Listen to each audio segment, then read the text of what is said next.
had to leave it. I was like, well, that's super school.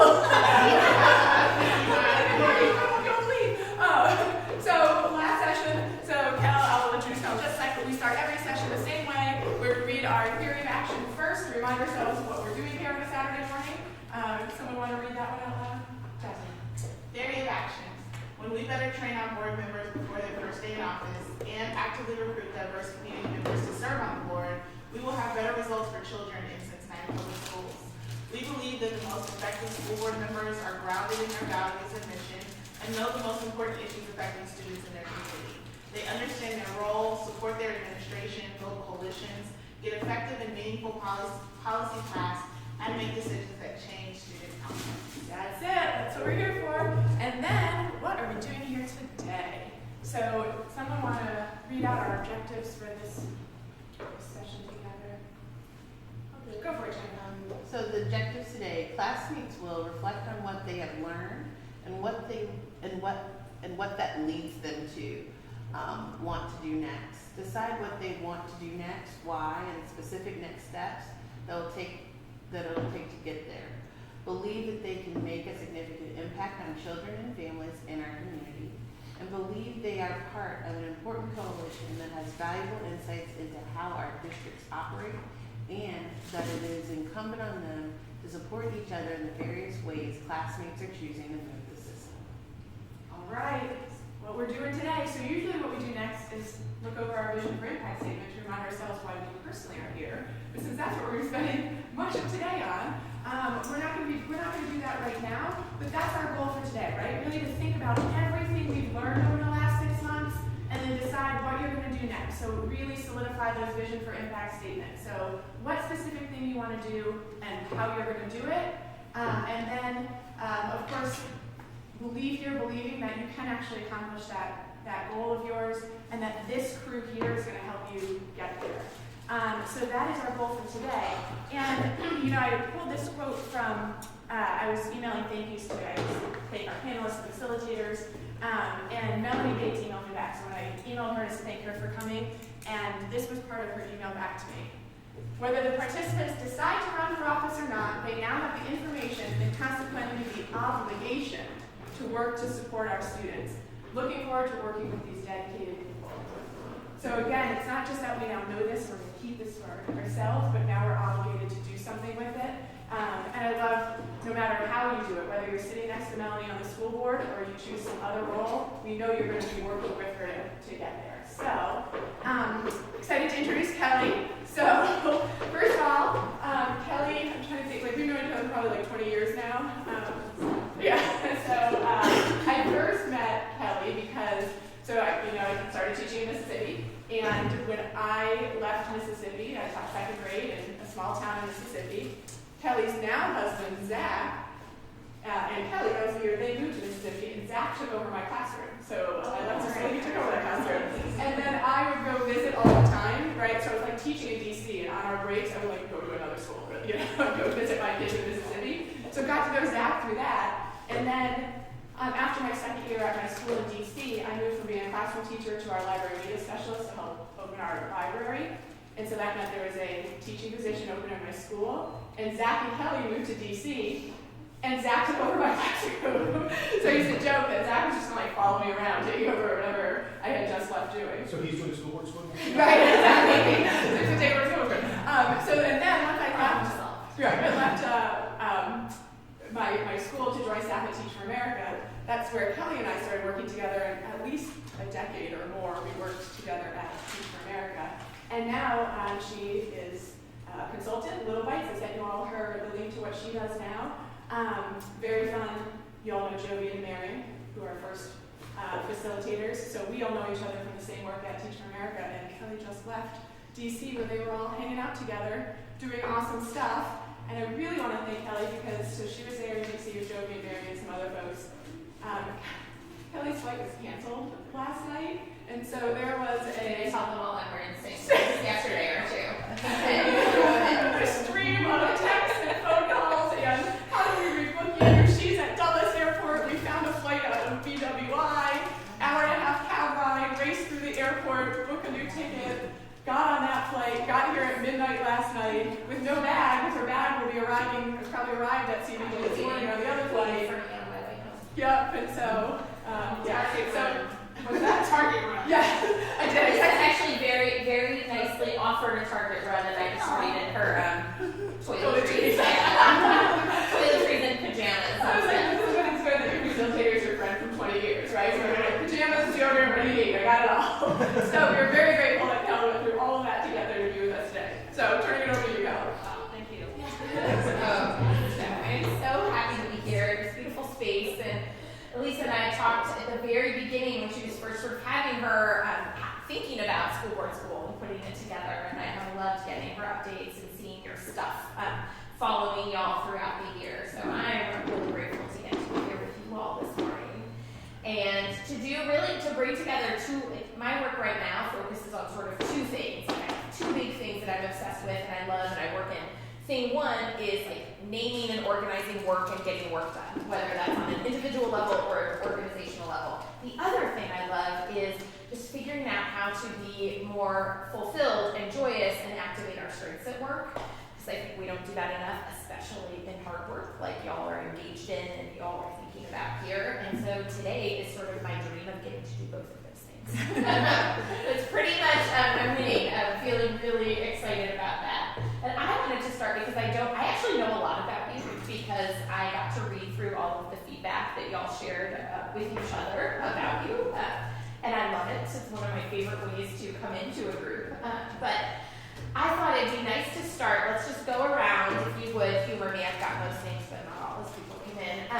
If you could introduce yourself and let's share one winter memory that you have. Because I've become a would-be Southerner, so this feels very cold to me. So it can be positive. Like, what's one either thing you love about winter, hate about winter, remember about growing up in winter, remember about not growing up in winter if you grew up in Texas, but name and something about winter. So I was going to say, it doesn't look like you're ready. I'm going to go over here. Go for it. So I'm from the South, so winter was like a half inch of snow when you would get out of school. It was great. I remember my name is Chanda. Chanda like panda, to help you remember. One of my favorite memories, I was able to get my little brother to use one of his dump trucks. We decided we're gonna save the snow. So we we didn't play in it. We were working hard to shovel it in his turtle sandbox. and then when the snow melted, we had snow because it was still cold. And then the neighborhood kids discovered we had snow. Well, they started going in there and making snowballs. So then we had my dad put it in the garage and it melted. but that's one of my favorites. I can picture the exact little turtle sandbox that you're talking about. Fun. Where'd you grow up? Nashville, Tennessee. I'm Marlena Brookfield. Just a winter memory. I'm trying to think of one. So when I was in third grade, we had this crazy snow and ice thing where I remember, maybe it was less than a week, I just remember feeling like we were off school for a week. And we had so much snow that the church parking lot behind my house, when they shoveled it, were these huge mountains. So my friends and I went and started making not just a fort, but this elaborate series of tunnels through the mountains of snow. And we got to use them for a whole week. It was so much fun. I'm Heather Couch, and I'm a winter baby, so it's a fun story to tell, but of course I don't remember it. So I was born in a blizzard, like when the last time the babies were in the playoffs. It wasn't the last time, it was in like 04 or something, but, so I just love winter in general. But, yeah, the sledding that you do when there's snow, when there isn't enough snow to go sledding, ice skating, in school we always are excited to go ice skating. So they're just those memories, and I love it when I don't like driving in ice, obviously, but when there's an ice storm and there's ice on the trees, I think that's beautiful. So something is just, David Brenner. Winter is probably my favorite season, just because I like the cold. And when I was doing software development, feel bad about working late because there was no sunlight regardless. I guess my favorite memory is the birth of my first child. She was 4 weeks early, right? So we went to the hospital and everything was fine. And then the day we took her home, it was one of those days where we got like 6 inches of snow in 2 hours, and we hadn't been ready for her to show up at all, right? It's like we have 4 more weeks, it's all good, right? So I had to drive to Babies R Us and pick up onesies and diapers and all the stuff that you think you need because you got that checklist and found out that I needed like 3 things. So yeah. That's great. I have Kareem Moncrief on it, and went back to Moncrief, Say it again then, so that I get it. Kareem Moncrief. You're putting the Moncrief Back in, yeah. Getting rid of the license plate. So I'm almost an empty nester. I was doing it out. My youngest is a senior, and we were reflecting back to when I had the little guy. I have 3 boys. When I had all of them, they were little, and it was cold, and school was canceled. So we just snuggled. Like I had these 6-foot people in my bed, and we were watching movies all day, and it was just really cool because my son said this year, he's like, "Dang, Mom, I'm not able to snuggle." I was like, "Yeah, you're coming in my way." He's like, "You'll have more space. I miss that." And I said, "Well, I'll miss it too." So just watching movies, and when it's cold, and putting on big socks and sweatpants, and just kind of hanging out watching movies. It wasn't Netflix back then, but it was cable. I love this prompt. I'm so glad I picked it. I was going back and forth between two. This is clearly a nice, lovely way to start her day. So I'm Jasmine Costin. So I am also a winter baby born in a blizzard, but snow has followed me. And so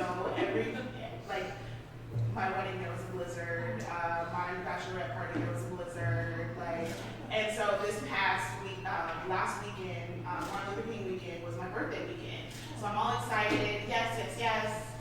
There was a blizzard. And so I literally was like, the snow will not stop me.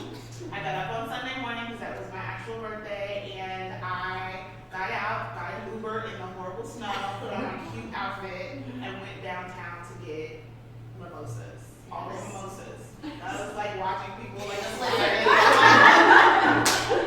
I'm gonna celebrate this 34, so that is the fact that the snow follows me is like a winter thing. It like reminds me that I am a winter baby even though I don't like the cold. So I just deal with that.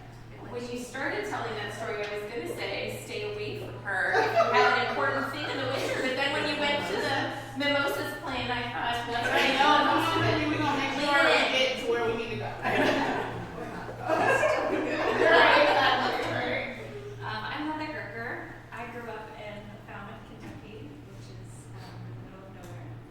And that's important because my best memory is of my dad in the middle of, I feel like it's a similar storm. I was also born in the blizzard in 78, probably around the same time as many of you were.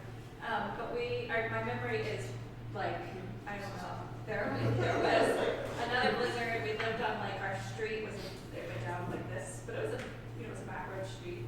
And my dad decided that it was a really good idea to use the hood of one of his old junker cars to sled right down our street. Oh, that sounds awesome. It was so great. And I grew with 2 older brothers, and I remember we did it. I drove and like this, and then it went it did this, and then there was our house, where our house was, and then it went back up, and we would literally be going. It was straight lines. You can see sparks. My mom was nowhere to be found. That's like a good movie. I would not have an issue with it. You know that scene from Christmas Vacation with the Griswold movie? Oh yeah. Yeah, it's literally sparks flying off the It side. was pretty much that. So glad you're still with us. It was so bad. Nobody was trying. Next snowstorm we go. We should know. We should all go. The thing is, you have to get there before the snowstorm. Yeah. Which we do. We send our kids up there actually. We went planning, and we're like, there's nobody in the mom. See you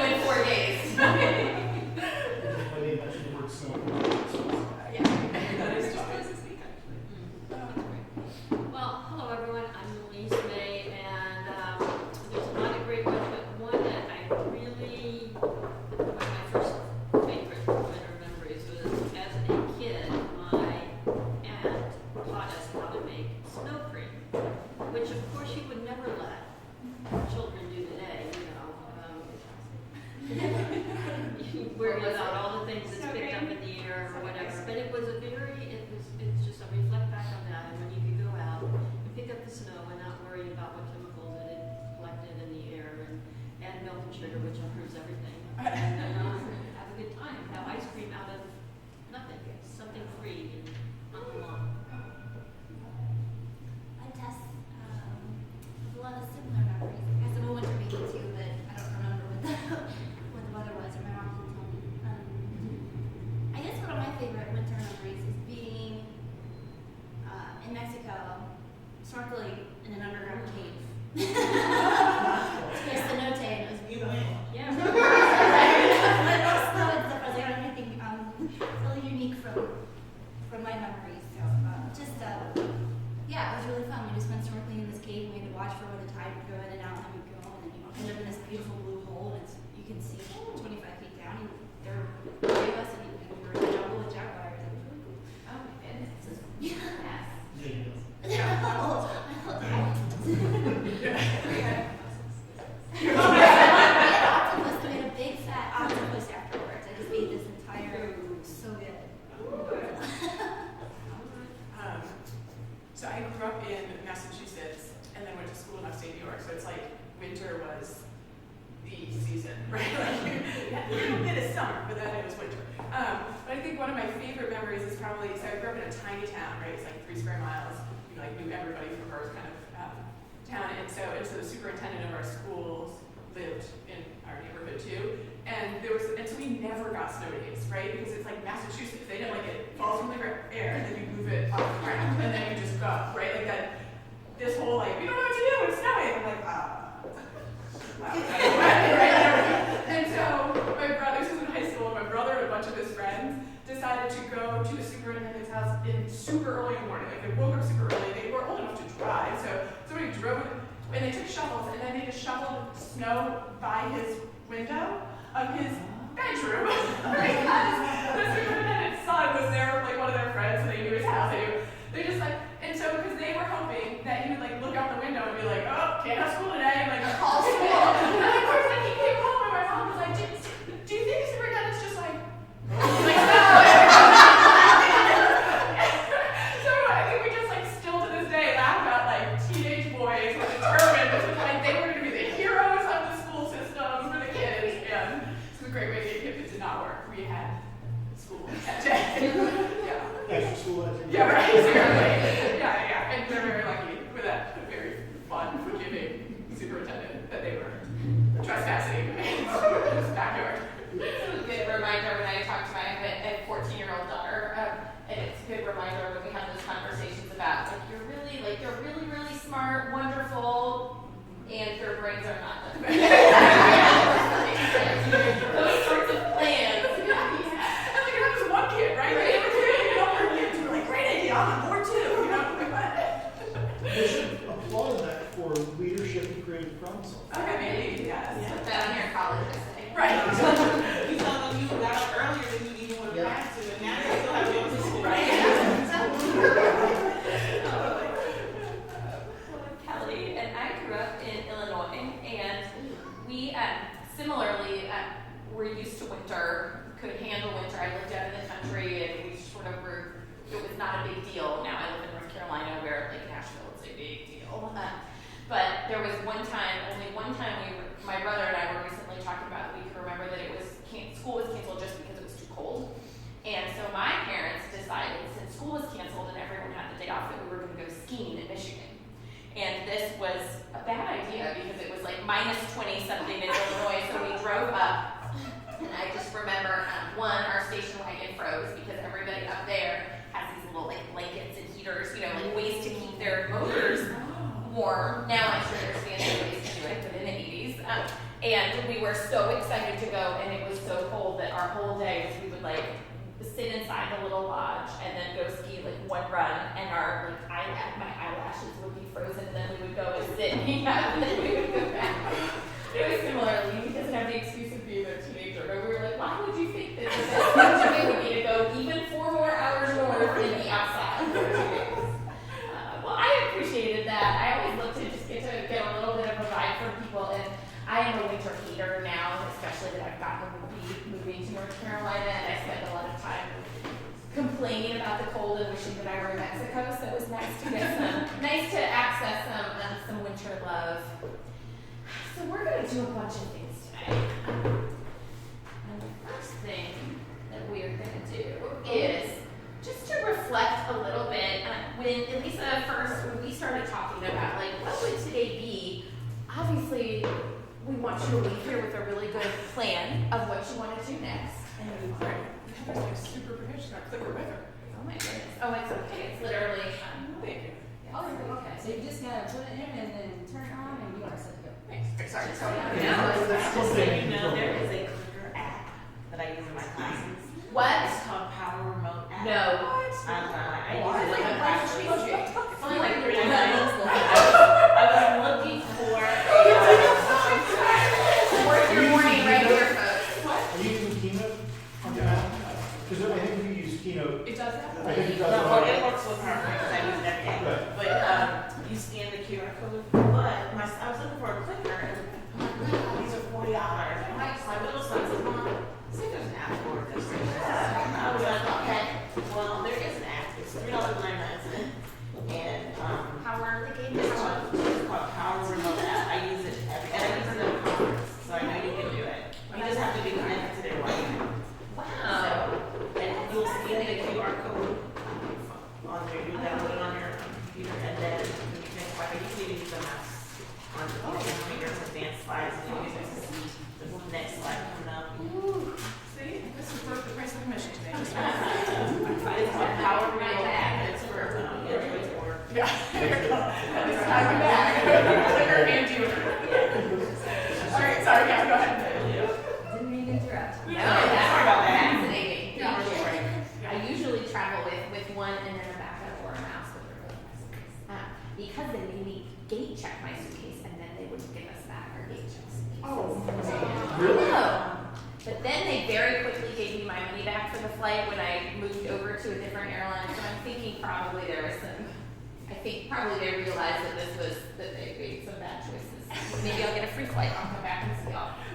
Anyway, so it has been, I've looked through, I've followed your journey, I've looked through your workbook, and it's been a lot to take in over these past couple of months. And one of the things that I really love to think about is learning as a former teacher and also just as a trainer and a change manager. I just think about how hard it is to take in so much information and make sense of it and integrate it and decide what to do about it and then to flip and do it. And yet that is what we are forced to do a lot and kind of what we're asking you to do right now.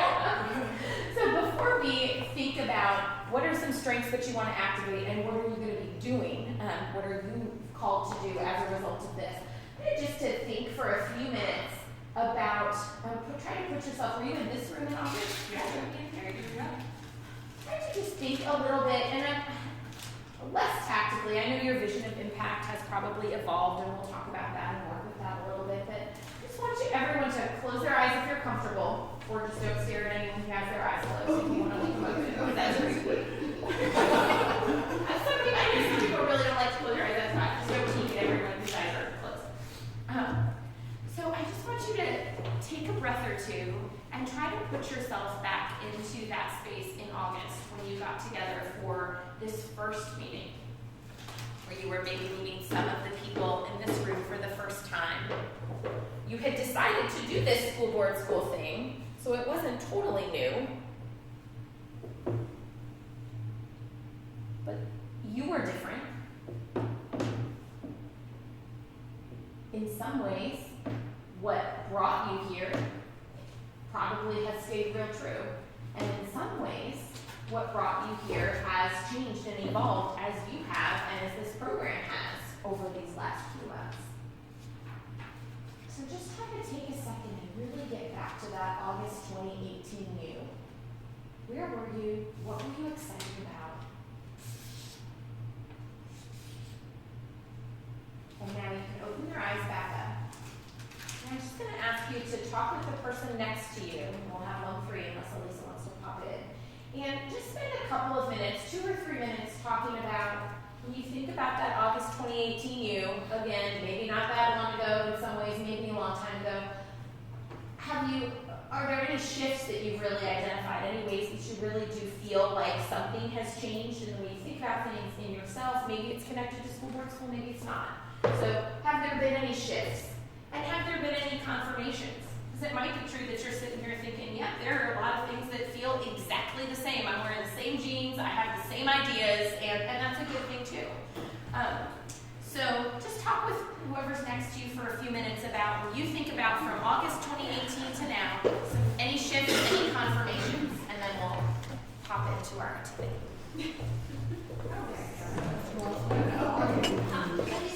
What's your hair color? I think it was purple, but it was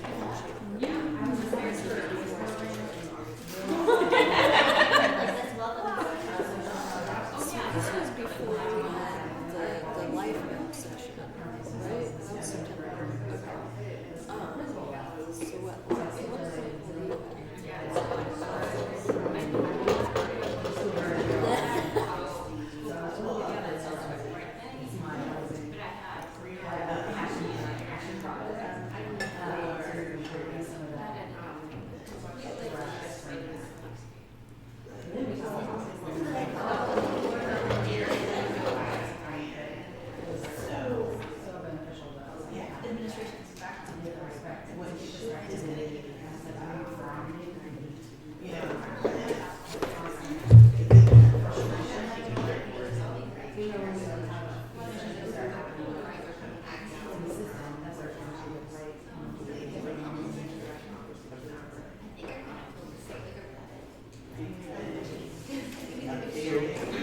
When I came in, we both had a very different perspective on coming in, right?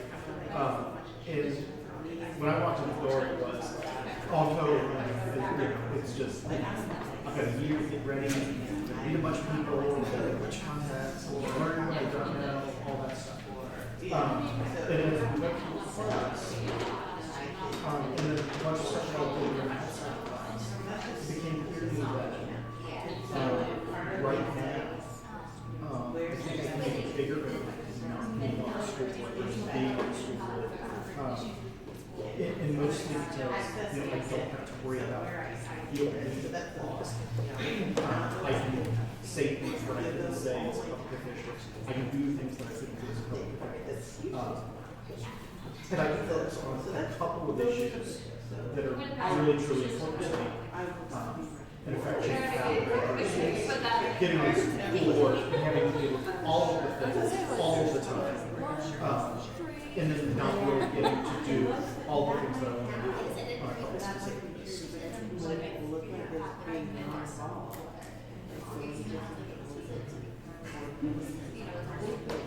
Well, you're used to just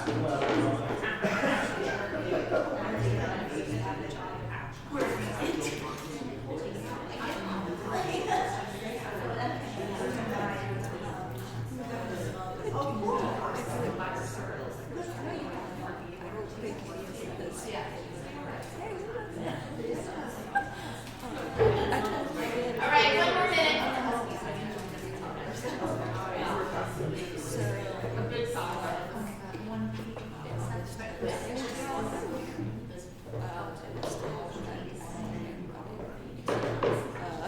actually, within that month of August,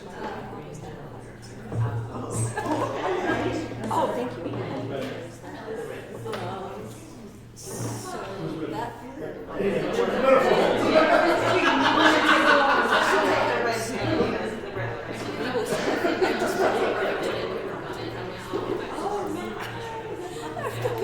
Everything with the stamps and such a nerd about that. I'm like, it's a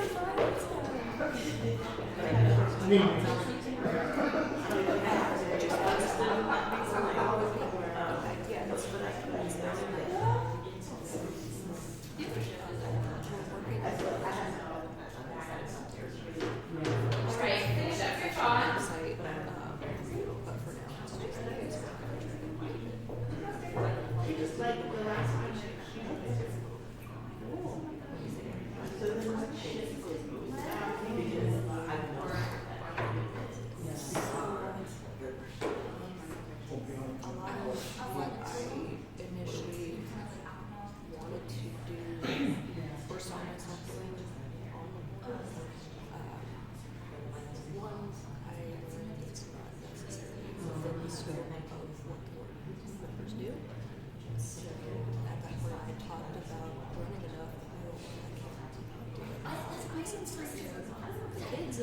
kids are still there. So it's kind of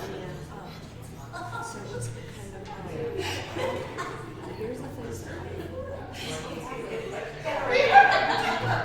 Let's come back together, friends.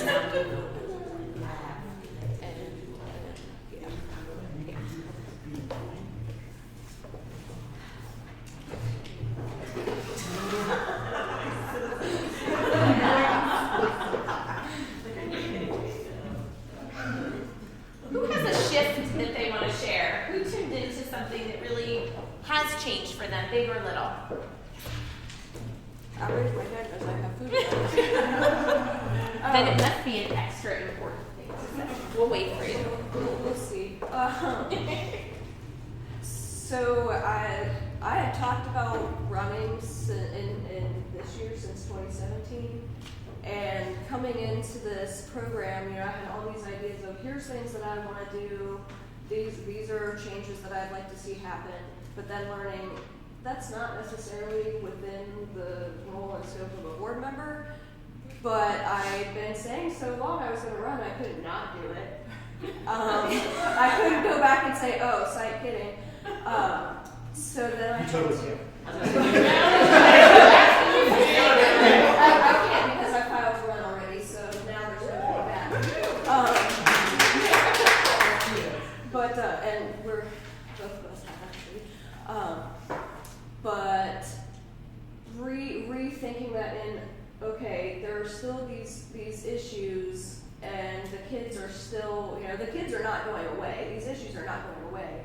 How can I reframe it in my head or look at it differently so that I can have an impact on these things, and it's within the role of what a board member actually does. And so now, that's it. Woo! So exciting, and I love your pin. Thank you. So in that example, that's like your goal hasn't shifted, but the way that your deepened understanding maybe is helping you to shift your vision of like what you do and sort of how you're going to get it done. Mm-hmm. Anyone else have a shift they want to share? Yes.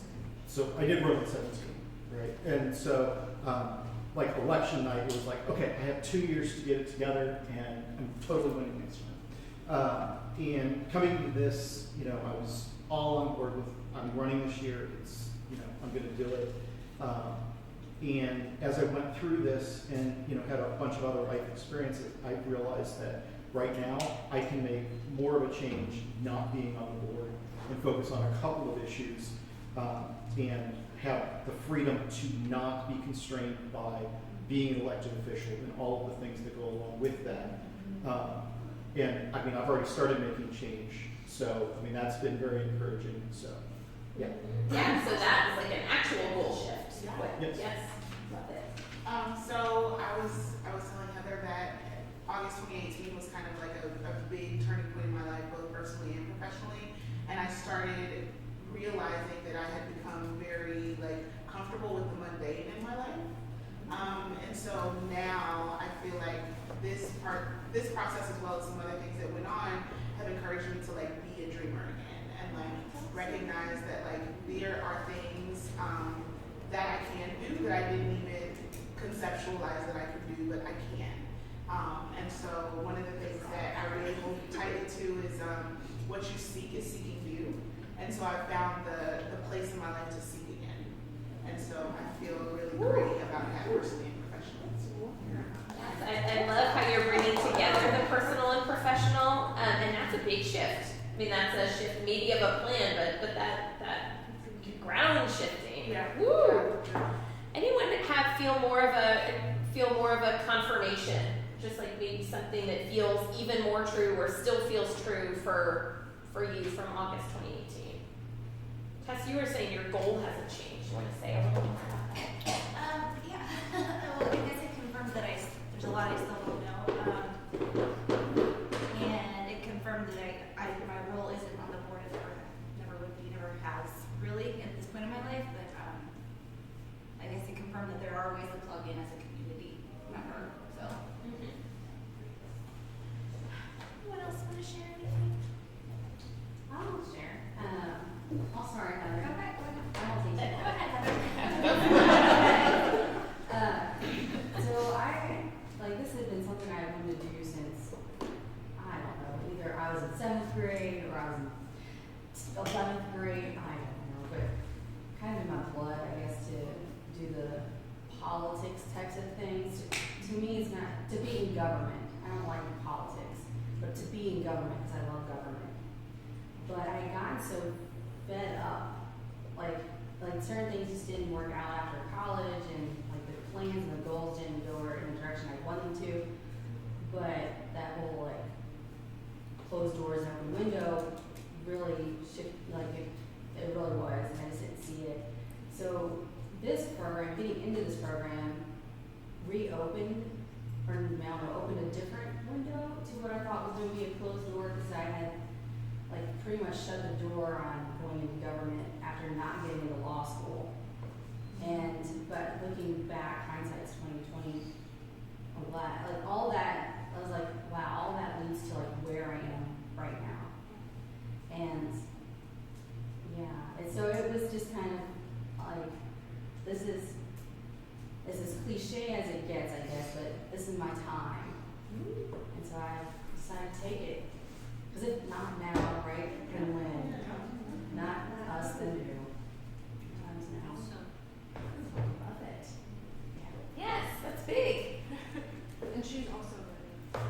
Yes, I just haven't like done like pop and circumstance and told everyone yet. Well, here you go. Waiting for our big reveal, right? Well, you That's still. all right. Yeah. We won't tell nobody. It's all right. We're getting there. You know, I'm like, my biggest thing was like I didn't have a website, so I didn't have any direct stuff too. So I'm really weird about ducks in a row and everything has to be certain. I'm a little OCD, I guess, or control freak. So, That's big. thank you. Yeah, I don't know if it's shift or confirmation, maybe it's a little bit of both, but when I came here in August, I wasn't happy with my job. Part of that's because I was working on a national level and I felt disconnected from what was going on locally, even though personally I tried really hard to stay connected locally. So I was very thankful for the opportunity to join this awesome group, because I felt like it was just going to get me back to feeling connected. I didn't realize that it was going to help me get a new job. So I started a new job at the beginning of the year.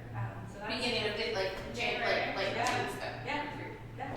Yeah, and I do believe that like this role helped me, being here helped me see that it was a good spot for me, or a shift, a good move to go to this company. I'm working with Strive Partnership. And then I was even like contemplating leaving education, which I'm like, what was I thinking that for? So I think part of that is like because I'm here, like that was like confirmation of no, this is where you're supposed to be working in education. This is like I was saying to Jazz just a few minutes ago, like, I know that my passion is here, I know that my commitment is here, but I was questioning other things about it. And I'm not. I mean, some days I am, of course, but overall, I'm not. Yes. Yeah. It's big. So I think, and that's, I love, I love to hear all of that, right? Like all of that movement, all of that realization, and I'm just so struck by this, like, everyone in this group's awareness, because I do feel like it's very, it's really hard to put yourself in those, like, identify those inflection points and to take those opportunities to change or to go in the same direction but with new conviction or with new understanding. So I'm super grateful that you shared that, and that means this next part is going to be so much extra fun. So we're going to move in now, and Elise and I first started talking, like I said, a lot of the consulting I do both in individual coaching but also organizational is what's our work and how do we get it done? Strategic planning, org charts, like nuts and boltsy stuff. On an individual level, cleaning out your inbox. You want to spend a few hours with me doing that. But as we talked about what this morning really was, we kept coming back to this idea that it also is this time for reflection and for one nice big boost of energy as you head out into the next thing, which you're already doing or are about to do. And so I really love, I do 360 reviews, which many of you have probably done. I do performance management in 360 reviews, which is where you get feedback from a whole bunch of people. And this version of it I thought was really perfect for today for a few reasons. Number one, it's all positive, and there is just not enough of that in the world, especially right now. But the reflected best self exercise comes from Michigan Business School, and they have this really cool think tanky thing. There's a lot of good tools actually. You can do the reflected best self exercise there. There's a few other like group activities and resources that are either free or you buy like a little pamphlet, so it's not super expensive. But it's all based in, it's called the Center for Positive Organizations, and it's rooted in positive psychology. And positive psychology at its heart is not just like focus on the positive because the world is a mess. It really goes deeper into the neuroscience of like, what happens when we actually do that. And so many of you may have had the practice of like if you write in a gratitude journal or if you consciously try to skew positive, it's not just that you're in a better mood, but actually more good things happen in your brain, more good things happen very often in your own development because it's so easy to focus on what's wrong and what you're missing. And that deficit-based thinking is important, right? You've got to be self-aware and know, what do I need to get better at? But most research shows that we, especially by the time we are not 10 years old here, like especially by the time we get pretty far into our lives, pretty far into our careers, most of us are going to have a bigger bump. We're going to end up seeing more growth and seeing more satisfaction, not by continuing to hammer away on the same 4 things that we got feedback on that we needed to do differently when we were 18, but by activating and amplifying our strengths. And so, thinking about positive psychology, thinking about strengths-based coaching, which is exactly that, like what are you already good at, and how, not just how can you say like, oh great, Heather's really great at that, good for her, but how can you really understand and unpack that and then flip it? Either make it bigger, apply it to a part of your life or your work where it's not popping yet. First of all, is really fun and a positive experience, but also for me, it's helped me get myself unstuck a little bit and help some of my clients get unstuck. I also really love this idea of shine theory, which you might have seen making the rounds recently on the internet. But it's the idea that when one of us shines, we all shine, and that's what I really think is true about a group like this. This is why this is different than another fellowship or something where you might get the professional development and you learn stuff and you make connections. But one of the things I've been really inspired about in school board school is this idea that part of what you're doing is building this network among yourselves, and that you are going to be helping each other. It sounds like you already are, and you're helping each other shine brighter in whatever way you want, without a spirit of competition, without a scarcity mindset. And so all those 3 things together led us to do this reflective best self exercise. And so in just a minute, we are going to have some quiet time for each person to read through. Thank you for filling out the surveys. I know that was a lift. There was no good time to do it. We were like, could we do it before break? Should we have it over break? We're like, none of the above were good because it takes time to click into all those surveys and to think about what do I really want to say to my colleagues here. So I appreciate that you already took the time to weigh in. And just so you know, the few folks who are not here today, we'll be giving them their packets and we'll be debriefing with them. So just because they're not here today does not mean that they will not hear the wonderful feedback that you shared already. So what you see in front of you, don't open it yet even though you want to, because it's so wonderful. What you have here is a packet, and actually it's brilliant that my beautiful packets didn't come because this, you're going to get another version of this as sort of like a keepsake, because I had a pretty version that's in my suitcase that I'll give to Elisa, which is formatted like a little book. So you can feel free, because this is not the only copy that you're getting, you can feel free as you like read through it. We're going to give you some time, like 20, 25 minutes probably. Put on some quiet music, you can spread out, and just really read through what your colleagues are saying about you. And I have some prompts that you can use to help you with that. But if you want to, you can feel free to scribble and highlight and use your markers if that helps you process and think about it, because you will still get another version that you can just keep and have to reference when you need a little bit of a boost. Here's what we're going to do. I want everyone to take a blank piece of paper, there should be some over here, and hold it in four.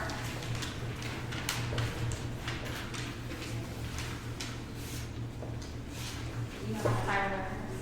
Oh, I'm sorry. Okay. Anybody need one? Well, I might have stolen his. You should not feel constrained by these prompts as you read through. I would actually recommend that first you just sit, like, refill your water or your tea, get a snack, and get quiet, and just read it first without worrying too much about answering these questions. But after our independent reflective time, well, we're going to do a little speed dating kind of thing where you're going to meet up with a partner or a group of three for just a couple minutes to talk about each of these quadrants. So it's totally up to you. If you are someone who wants to make notes as you read, go for it. I got some markers out in case you want to make them pretty. You can also feel free not to do that, and then when it's time to talk about what are some things that are confirmed for you that you kind of already knew but were nice to hear. So you'll have your time to read independently, fill this out if you want, and then we'll do a little speed dating until this will take us through the lunch break probably, where you'll talk with one partner about what are some things that this is confirming for you, that you maybe already know or have heard, or you've always known you were great at this, and it's just some good evidence to support that. Top right, surprises. And it could be a big surprise, like, oh my gosh, I never knew that so many people saw me as brave because I never see myself as brave. Or it can be something little. I'm surprised that this person noticed this. Or maybe, even though we're talking about all positive stuff, like maybe somebody's comment to you like doesn't really resonate with you, and you don't agree with it, and that's your right. These are just people's perspective. You get to decide what resonates, what doesn't, what you take from it, what you choose to focus on. Bottom left, we made the choice. Sometimes when you do reflective best self, you get a wider array of responders. So you might ask your partner, you might ask your mom, you might ask your best friend, you might ask your boss who doesn't know anything about school board school, or your friend from church. In this setting, we chose to just keep this. We chose to keep this here. But that does mean that there might be some things that show up differently because you are all connected in this way, in this specific context around these issues, participating together in this kind of thing. So I thought it'd be fun to think a little bit about where are the connections here. If I asked your mom, would your mom say the same thing as David? Would your mom say a really different thing than David, and why? And does that lead you to think about anything? There's no right or wrong answers to any of these, but that bottom left, if you can't tell, is one of the things I think is really fascinating, especially as we think about integrating the different parts of ourselves as we do this work that is kind of consuming. And then this is going to lead us into our next part. The last thing that we'll think about and talk about in our final round of speed dating is, what are you really noticing? What did people say and notice about you? What are you reflecting on and pulling in that you think is going to be really key for you, that you really want to make sure you're leveraging in that next 100 days? Don't worry too much about what that is yet, even though I know it's in your head, because that's what we'll do later. But what are you seeing from this reflective best self that you're really going to pull on, or that you're going to need to activate more to be successful? So, first thing will be quiet reflection with your booklets. Second thing will be, take notes if you want, but no pressure. Second thing will be 4 rounds of speed dating with 4 different partners, and we'll come back and start that officially. And then third thing will be, we'll sort of close up. You'll have a few minutes to note down anything you want to take in the afternoon, and then we'll have lunch. Feel free to spread out. We set up a bunch of areas, like you can take couches, you can take us fun little things here. You know, there's a little window seat. Hold on, don't move yet. Give me just a second. Yes, sorry. Use PDF. Yes. Yes. You can take these fun chairs that I never know how to get out of. I don't want to More sit earlier, so I was no. scared. There's no graceful way to remove yourself. So I will say, I know that we are leaving behind our lives, and you might have a basketball game or something going on. Try as much as you can to not multitask during this, to stay in the space. Of course, if you need to, do what you need to do. But also take this time if you want to get a drink, run to the restroom, sit wherever you want. We're going to come back in 20 minutes. I'm going to ask if you're ready to come back, and then we can have a little flex if you need a little bit more time. So I'll give you a few little warnings of where we are in that time. You say, would you like a PDF right now, or just in general? Right now.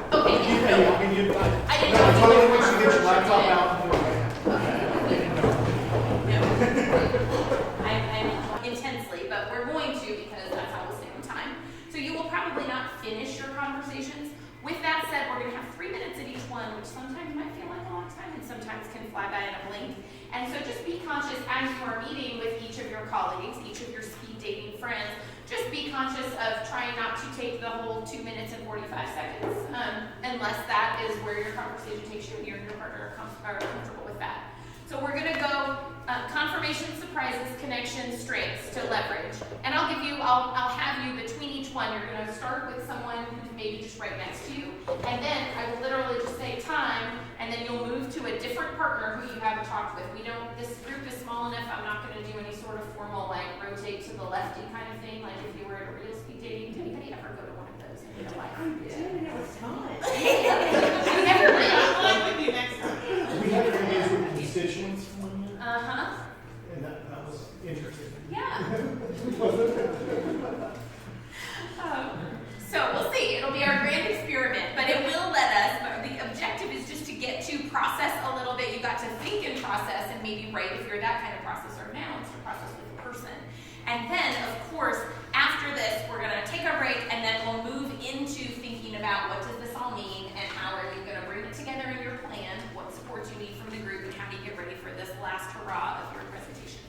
So you could bring something if you want. If you want to read quotes and show stuff, go for it. If you just want to talk about what you noticed, that's fine too. And again, don't feel constrained by this, but let's start here. So you may move. I would actually say if you're up for standing and moving, you can do whatever you want. I'll just yell at 3 minutes, and then we'll have a minute to get to the next partner, so you don't have to run. So find a partner. The person with the shorter hair will go first on this one. Oh, man. Don't worry. Next time it'll be the first one with your nice earrings. Okay, so find a partner. For the next 3 minutes, just share, and Elisa's going to play, so we've got an even number. Just share what were some things that were confirmations of strengths you know you have, things you know about yourself or that you have heard in the past. What were some non-surprising things you saw in here? Confirmations, 3 minutes, go.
those are my top two on there, and so that's yes, the idea for me didn't come out what I thought.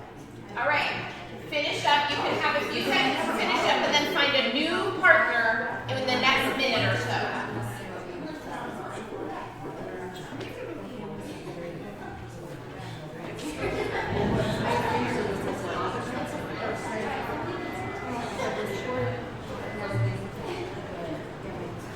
We could just go forward. I know. What's the name of that?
that you're seeing to other people who might have said similar different things, different parts of your life, be they personal or professional, and this time the person whose birthday is coming up next goes first. Is that you?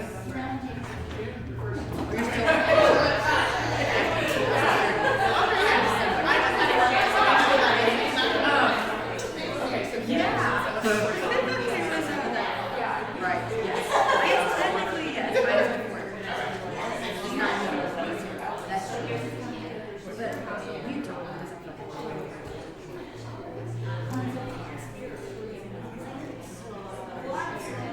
It's not me. That's you. But you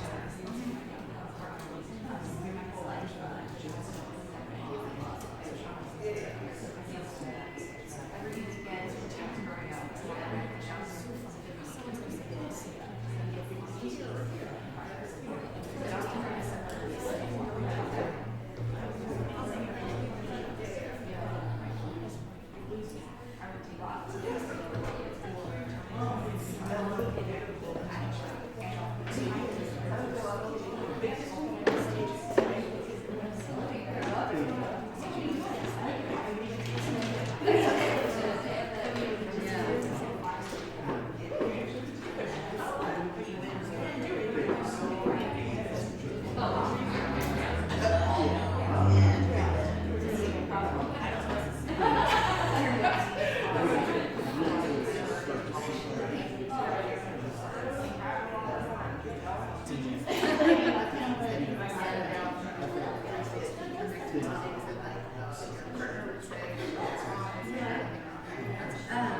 me this.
All right.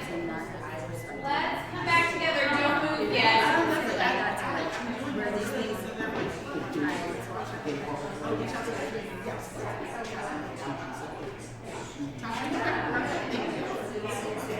All right, let's come back together. Don't move. Stop talking, but don't move. Sorry, this is what's cutting off part that stinks. That was such a fascinating round. Okay, so now we're going to move to the last one, which is, what does this make you think about what you either need to leverage that you knew about, or any new realizations from thinking about this and talking about it? This is going to be the hard one because a lot of y'all have already been partners. So don't get too into it. Everyone try to find a partner that you haven't had yet, and then we might need to do some switching. So don't get attached to the idea of your partner yet. Try to find somebody who you haven't worked with yet. They almost say across the room.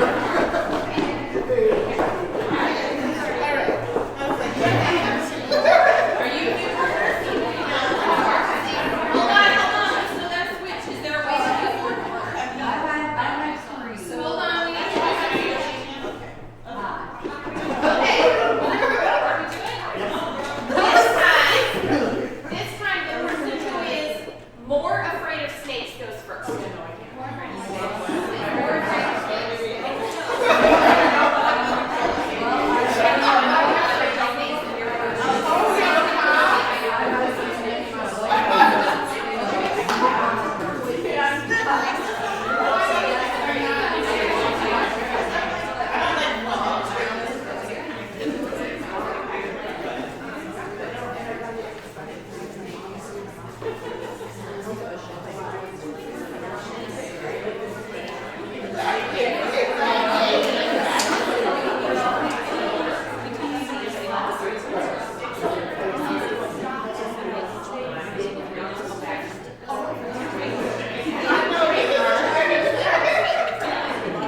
engage with one another, the ideas that we have, the things that we're bringing here.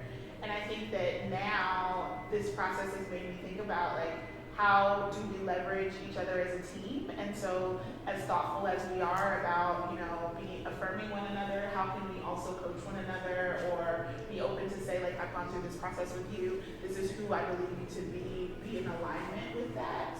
And how do we trust each other to do that and show up for one another in doing that? Yes, girl. That's true, because that is very, this fellowship compared to other similar cool things is very specific that I know not all of you are planning to, will run for school board or will decide to do that, but it is, yes, it's focused on a hard to get out of the scarcity mindset where there are a limited number of seats that are open on a board, and that's what you're thinking about.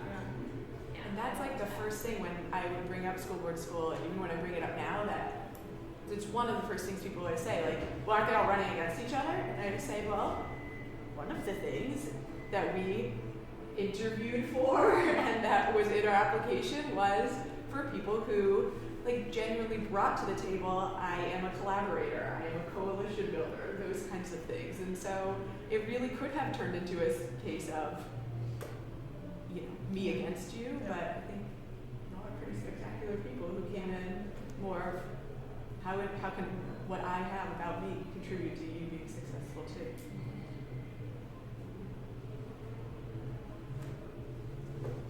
I'll be nice to that. I didn't really want to share. I just have this apprehension. I'm like, okay, I'll receive, but I don't want to share right now. I'm having a bad day. I'm not feeling very good. But it was good to do that. It was really, it was releasing to do that, to be able to receive and release that back out to some people. I got a chance to interact. It's very difficult, and I always struggle personally with taking over a conversation. Like if you know information, you're like, no, that's not true. But to be able to listen and listen more than you speak is an intrinsic struggle that I have. And I was able to do that and learn a lot about people. And it's still this school was reflective of how when a campaign, your life keeps going, even though you made a commitment to something, your life continues to go. So in August, I was at this place, and now I'm at a different place, with my family and with my profession. And so to read that some people felt like I was confident when I'm in a space where I don't feel confident was powerful because it just kind of showed that authentically that's what I'm showing you is me, even though that my conditions change. So that was, I think this was more of an intrinsic lesson for me. Like, wow, I'm showing you this, I'm showing you a maternal side, even though I don't feel very maternal, even though I don't feel very confident, I don't feel very courageous. So it was good. I just wanted to kind of keep that in, but then to share that was just amazing. And I haven't gotten along with everybody at all the times, but instead of being angry about the situation, I try to look at, well, they could be going through something just like me. So that's what this whole process kind of was like. It's like how life happens. So I'm trying to turn it around to be like, you know what? I see how you handle this situation, and I see this in you, and it's a good thing. This whole entire thanks for the time because I thought it was going to be one way and it was completely different because my life evolved and I was able to show some of the things that are still consistent about me as far as my passion for education, my persistence towards reducing disparities, and that's consistent and that was able to show through. So that's good. That was a good bring around. I'm trying to cry because I'm doing wrong, so I'm a little teary. But thank you for the space. Appreciate all of those reflections. And you said so many powerful things in that, and I think that for me is a good reminder.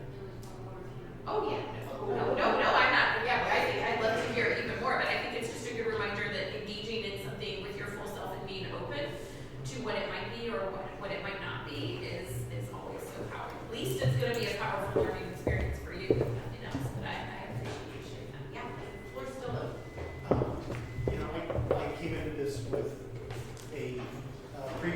notion.com is we're going to be, and I appreciate everybody sharing their diverse opinions, and I got a lot out of hearing from everybody with how their lens colored how they took in all the different things that they were learning. And you know, sometimes it's easy to be in your own little bubble and in your head, and I appreciate all of you sharing your different perspectives.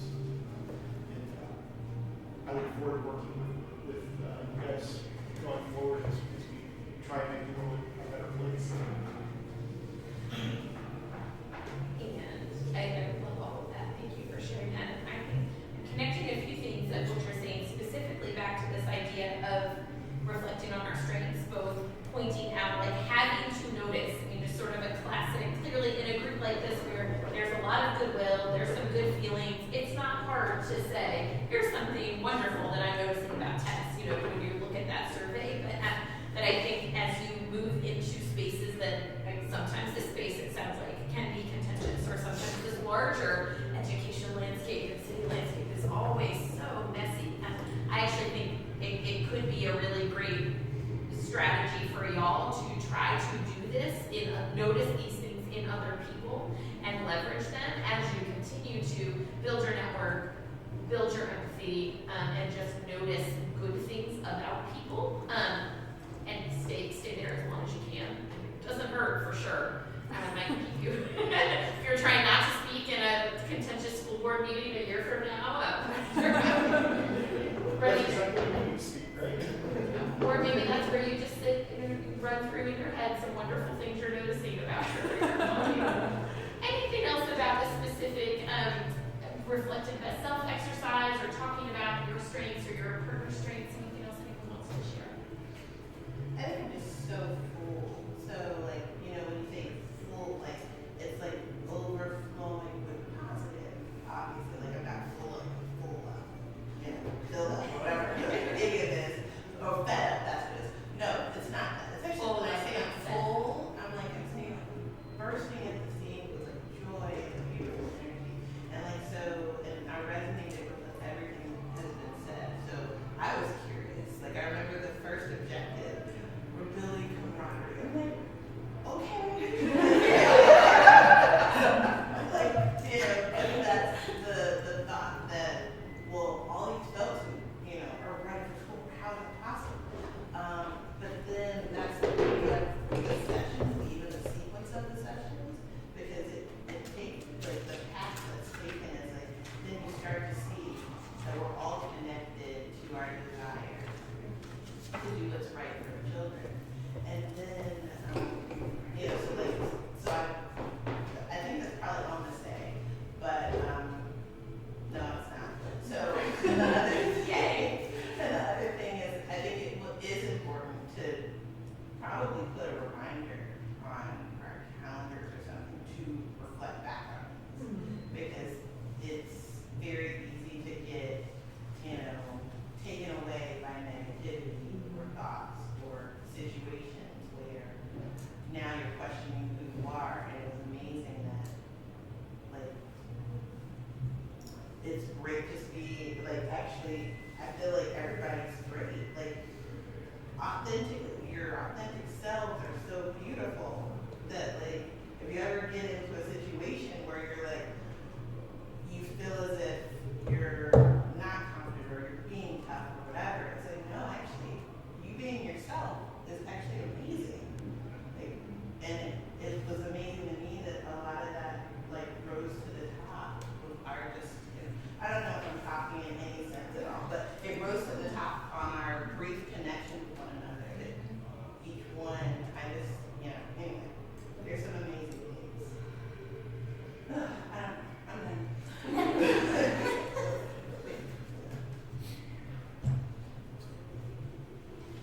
Feel really emotionally overwhelmed by it, and I'm not going through the change, so I don't have an excuse.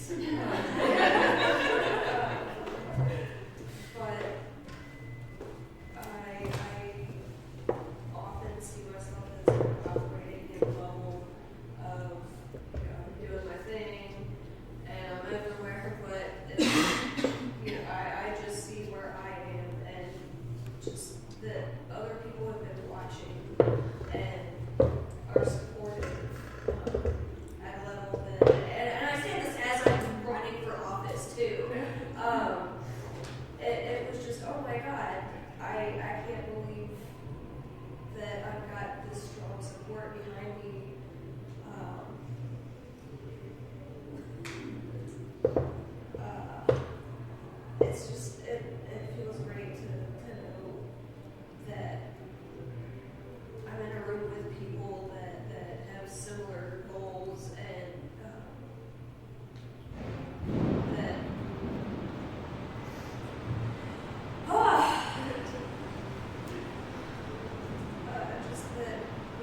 liked your first version too, but we liked your second.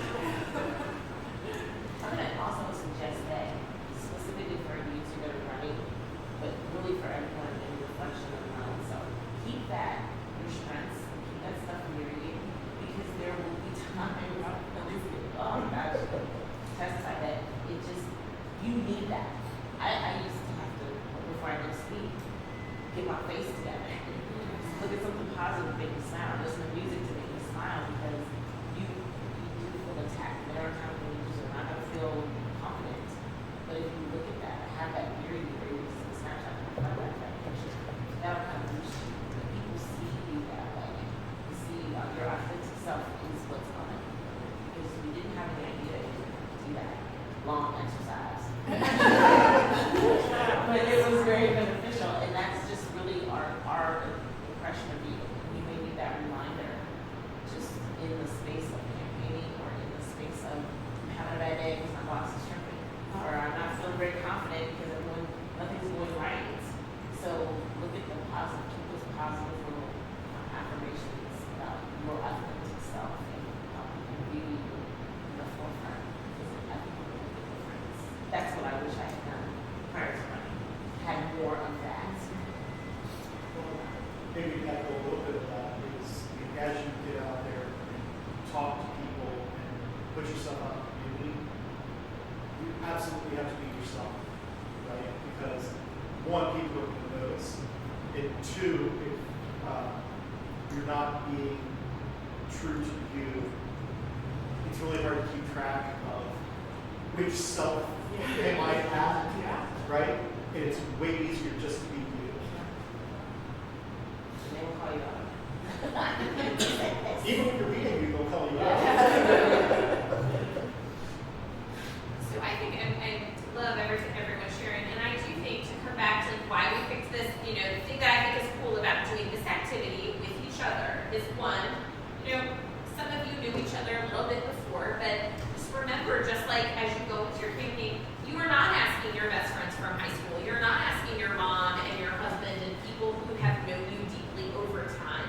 These folks in this room, most of what they're sharing is based on, when I first suggested doing this, it was like, as I think about it, we haven't even spent that much time together. If you think about the number of times that you've had a conversation with each other or been able to see each other in action, it's actually not that much. Feels like it, because there's been a lot to squeeze in over these last few months, but just remember also that these are the things that people notice in these, going to a panel together, or having a short conversation, or meeting up afterward, and that is exactly what's going to be happening as you all continue to be out in the community. People aren't going to know you for a long time, and neither did these guys. And these folks have a lot of really true, wonderful, authentically positive things to notice and to celebrate about.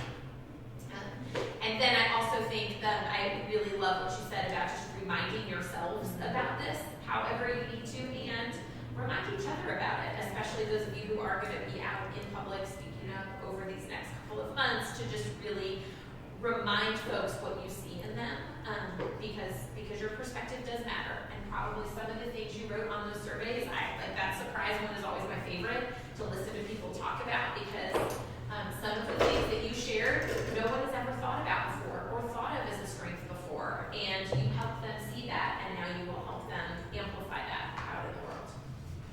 All right, so take 2 pages. I would never be able to do this with my 6th graders, but each person is going to take 2 pages. There's one with this little funnel shape, and there's a table. And then stay where you are for now. We're going to chat a little bit, and then we'll break off and work a little.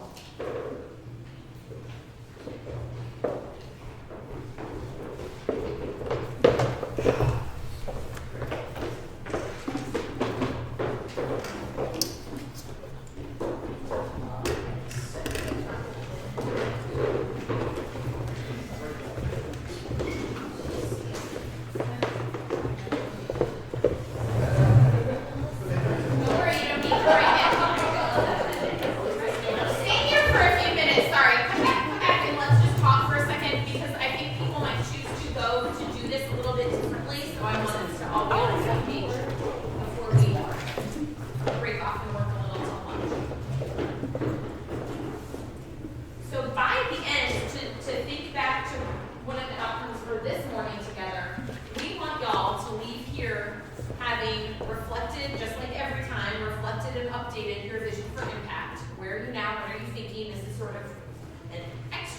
important time to do it since this is the last space like this that we'll be in together. And then to leave with a really concrete plan that feels authentically true to you and that feels doable, whatever that might be in the next 100 days. So when I work with organizations on strategic planning, I have found that a lot of times when you go in, people want to get tactical real fast. People want the spreadsheet. They want to know what platform are you using? Are you using Asana? Okay, like let's get the calendar out and start sticking things on it. And you absolutely need to do that. But it's a heck of a lot better, and it'll be a heck of a lot easier to end up with something you're really excited about and feel good about if you stay bigger, if you zoom out a little bit first. And so what we're going to do until lunch comes is folks are going to have some time to work on this first sheet. And I'll let you choose in a few minutes. We'll go around and let people decide. You can choose to go off by yourself, like you did, like everyone did, reflecting on the reflective best self. You could also choose, if you were more of a collaborative worker and thinker, you could choose to sit with a group of people. I was thinking we could use, could sit over there or gather around that counter if you want to be in not a totally quiet space, but a space where you want to bounce ideas off. And Elisa's here and I'm here.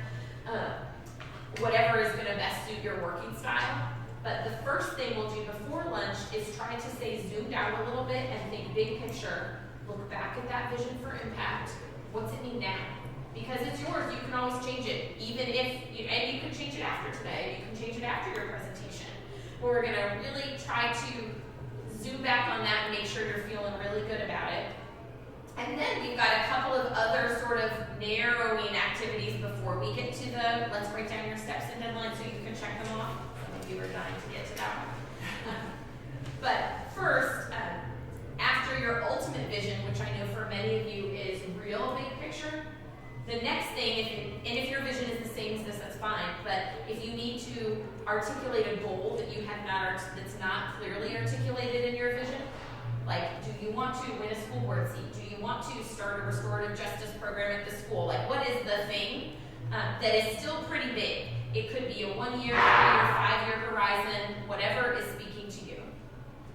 Don't worry about filling out the boxes correctly. If your vision for impact is pretty specific and you're like, yep, it's all one thing, just, that's fine. This is of course just for you, and ending up with a tactical plan that you feel good about. So vision for impact, future goal. And then I want you to think a little bit as we think about this 100 days. And 100 is a fun number, but it also, there's a lot of research that shows that about 3 month period is the sweet spot for much strategic, there's a reason why financial quarters are on quarters. There's a reason why schools have quarter systems. It's because that sort of roughly 3 month period tends to be a good runway where you can have a lot. It's a lot of time and space, but not too much. So that's why we picked the 100. If that's not speaking to you and you're like driving real hard till June, then just cross it out, make your own. But that's why we picked the 100. So big vision for impact that you keep coming back to, a future goal that you want to name here. As you've probably heard, there's tons of research that shows the clear, just articulating that goal and saying, I want to do this, means that it's a lot more likely to come true. And not just if you believe in manifestation and energy of the universe like me, but also because the clearer you are about where you want to go, the easier it is to get there, right? And then as you look at this next guy here, as we get a little narrower, key outcomes for the next 100 days. And it could be outward, it could be I need to make a decision about something. It could be I need to wait and see what's happening with my partner's job before I actually decide. Waiting could be a key outcome. Making a decision, even if you're not doing it yet, could be a key outcome. But what do you want to put yourself on the hook for as we think about roughly February, March, April? So we're thinking kind of, by May 1st-ish. And then I want to make sure that on this sort of pre-work worksheet, you have a chance to think about that last quadrant that you talked about, that last speed dating round. What are some strengths that you're going to really need to leverage? You might know them already. You might just be thinking about them as a result of today. But what are you, as you look at what you want to accomplish, especially as we get down to these key outcomes for the next 100 days, what are you really going to need to bring? And what do you know that you're going to need? And that could be really, it could be broad, support for my family. It could be really specific. I need to understand X, Y, Z about how this works so that I can decide what to do about it. If there might be some of the who you need, could be in this room, could be introductions to people who you don't know yet, it could be just general information. So this is sort of designed to be, this and this next little work section is designed to be kind of pre-work for getting your head on straight about your 100-day plan. So that then, probably after lunch, but if you really are hot to trot about it, you can get moving on it before then, actually committing to some actions and target dates so that this can then serve as your kind of go plan for the next 100 days. Do you want to add, is this the time to Yes, talk about so- how this fits in? Yeah, so a couple of quick things. One, your vision for impact. Remember, we want to be as specific as possible about what is the impact you want to make, and then the how, like what seed you're going to want to make it from. And I know we've been talking about that for 6 months, and I know that's been so interesting to be able to talk to somebody new about. I came in thinking this was the impact I want to make, and this was the seed. This is still the impact I want to make. I am not making it from that seed, right? Or like, now that I know this thing, actually this is the impact I want to make. So I know a lot of folks have changed. Some folks have said like, no, we've just been more convicted than ever that this is the thing I want to do, this is what seed I want to make it from. So just kind of, this is the time where we ask you to bring your journals today, so you can kind of flip through your journal while you're doing this worksheet and look back at what were some of my first vision for impact statements that I wrote down. What were they back in August and September? So take some time to really look back through those and think about it, and then come up with like, this is the one that I wrote down here. And then for those of you who are running for sure, or who are considering it, or maybe that's on your 5-year plan, the other thing is I've already had a number of organizations that endorse candidates or support candidates already approach me saying, who's running from school board school, who might be running in 2021, not just 2019. And so when you're thinking about your 100-day plan in particular, are there the charter committee, not just, the Dems, whatever it is, the business community, all of these kind of constituencies that endorse or support candidates, make sure they're part of your 100-day plan to meet some of those folks. And even for those of you who are running this year, within the next 100 days, they're going to start having their endorsement interviews. So make sure that that's part of your plan. It's exciting and it's kind of wild that that's going to be happening in the next 100 days. So yes, go for it. And just for everybody that is planning on running, I'm going to be organizing a candidates night with one of the groups that I'm with. So make sure to let me know. Yeah. And yeah. Yes. Fantastic.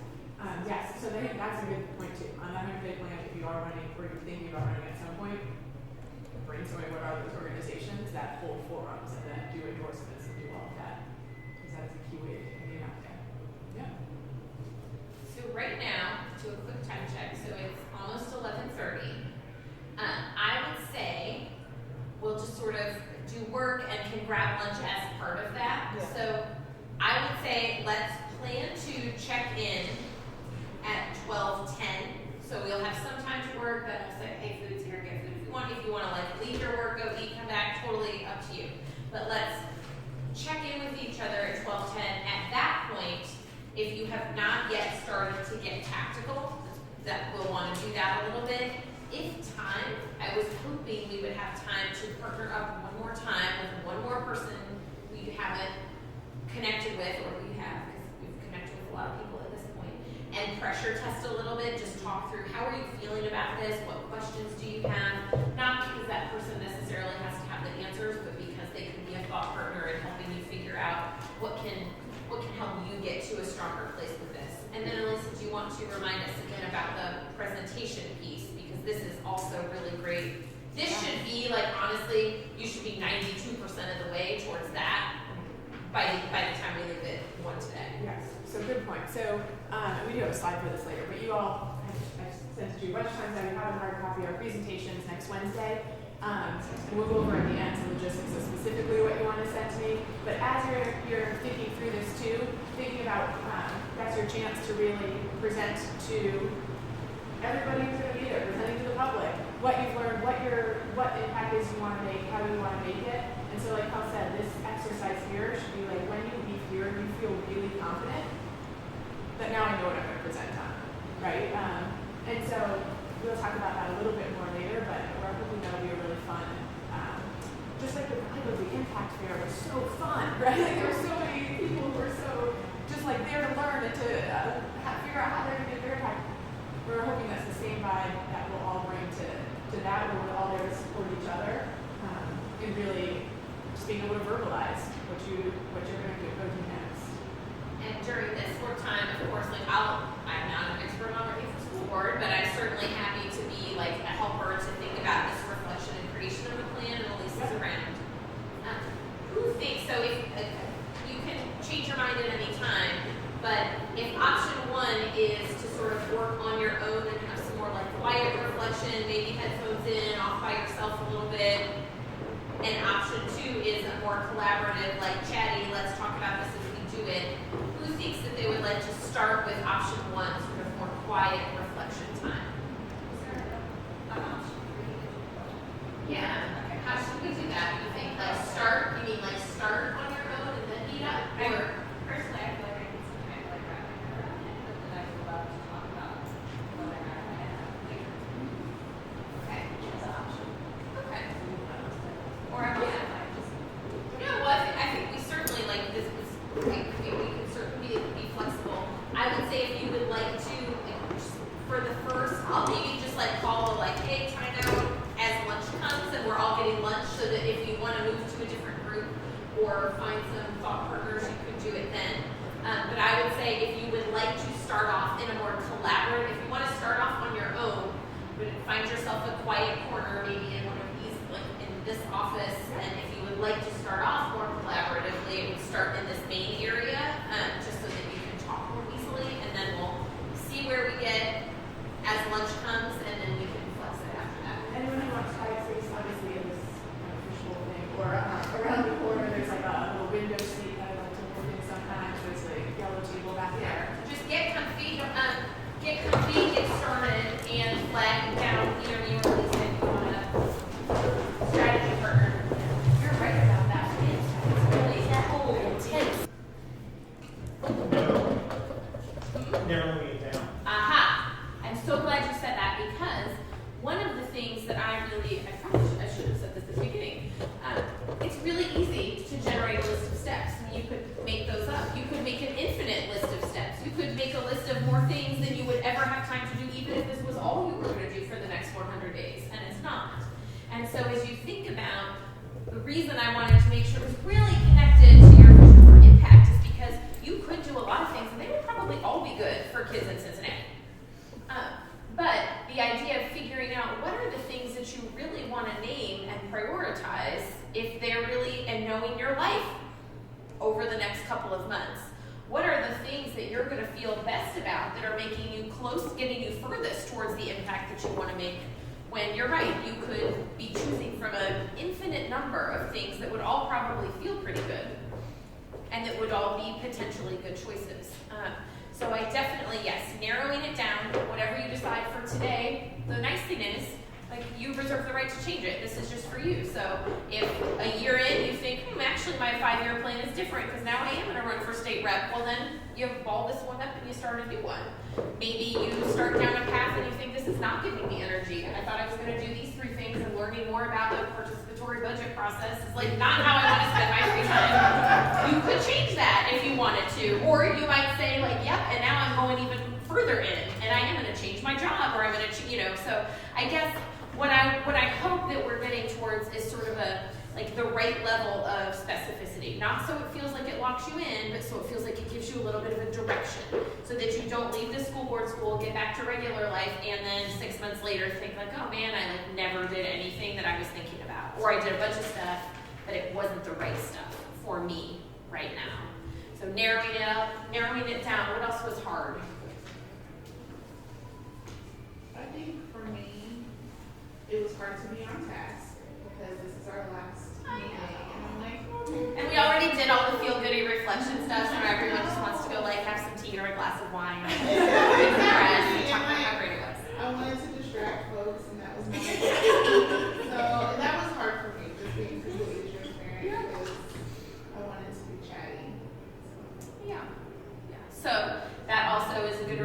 you don't have to turn this in. So if your little table is totally blank right now, that's okay, because by next Wednesday, you're gonna have an opportunity to share. She can read again. You're gonna have an opportunity to share some of them, and you are gonna, this is a living document just for you to guide you as you keep moving. So yeah, so no pressure, no judgment, and you're gonna be working on it before next Wednesday, because you're gonna need to share some version of this stuff. I jokingly said to you, David, I just did a 90-day plan for my new job. I was like, yeah. But then when I sat down to think about it and I read my vision for impact, I was like, I'm going to insert my 90-day plan for my job.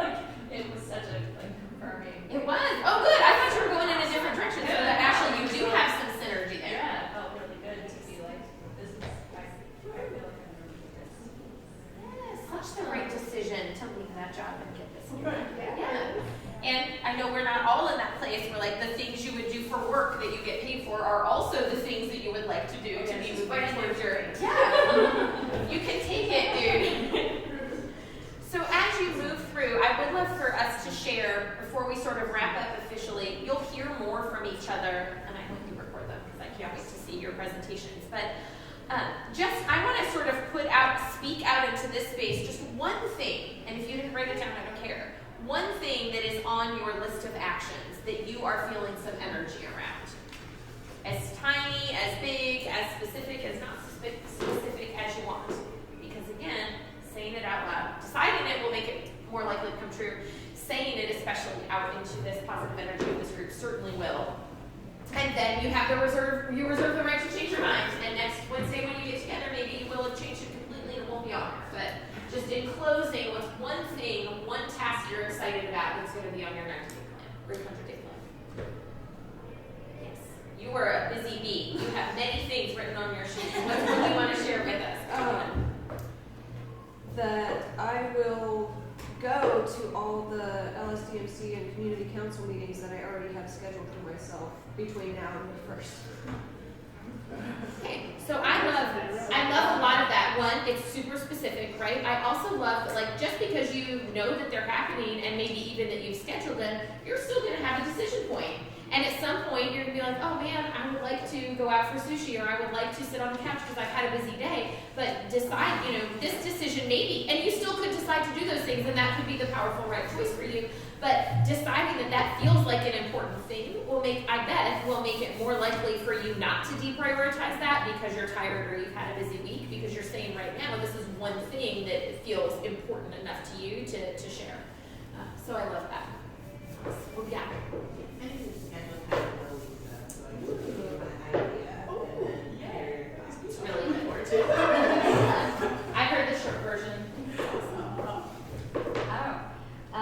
So I thought of this last night while I was falling asleep, and I needed to talk to you and Curly, because I was like, I keep saying how I want to be a voice for these students. Well, I actually need to know and hear their voice. So I was like, I'm going to go meet with them, and I love kids, and that's my whole point of even being a school counselor as a student. So I was like, yes, I am all for community.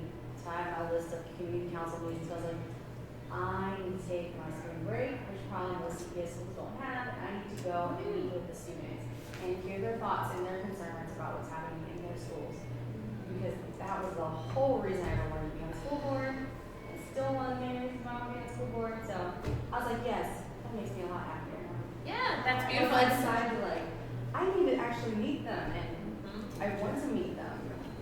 And such a great connection between your vision for impact and an actual task, or a way that you will spend some hours. Yeah.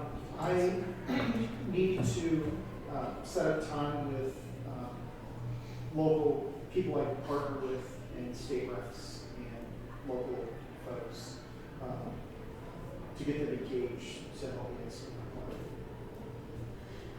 And thinking about 100 days, I would assume anything that's on your plan that's I need to meet with some people, that takes forever sometimes.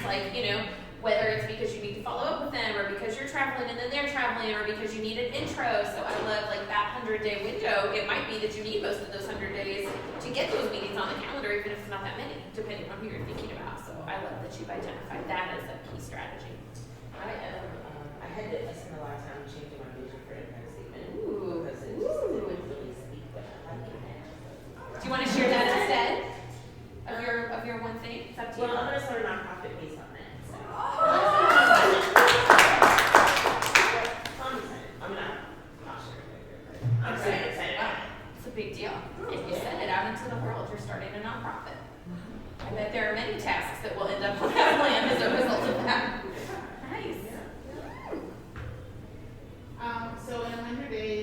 decided that I want to have 100 cups of coffee with people. Cute. I like that. So that's what I've decided is like, there are people that I need to meet and information that I need to find, and so the way that I do that is by turning on that Jasmine charm. So 100 days, 100 cups of coffee. Love that tagline. That's so fun. Could be a viral hashtag. I know, right? You should. Yeah. Take a selfie at everyone. Yes. Yes. Yes. I will do that. That can be on the Instagram. And then we'll be able to hold you accountable. Yeah, that's good. Love it. Oh, you have Meanwhile, I don't I'm giving her a hard time and holding her accountable. There you go. Yeah, That's important. So,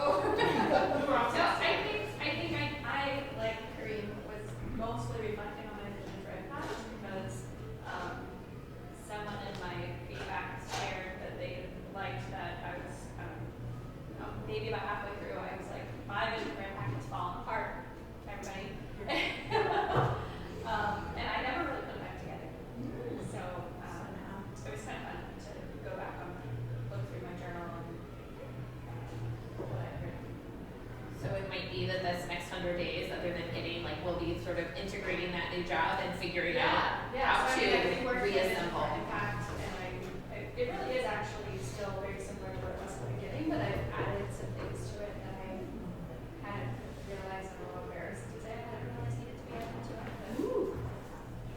But also excited. It's a very strong phrase, like fell apart. You know, it's like I can tell that felt like that feels important, and so then the fact that you're reconstructing it also really feels important. So I thought I had my vision for impact statement pretty set this whole entire time until like 45 minutes ago. So flailing a little bit right now. Extend that parking. Yeah. But it's good. It's grown, which is good. Essentially, I'm gonna my action step is to meet with Lauren Worley and talk about communications in schools and storytelling and her role in the CLCs and see where I can plug in and help students tell their stories through service, through some kind of programming, or whether existing or creating new. That just happened, so I don't really have a sentence for that. I feel like there's some big things that are like just being like worked out into the world right now that are, even if only one of the things that y'all have shared so far catches on, like they're all big things. You can start with those. I'll take that.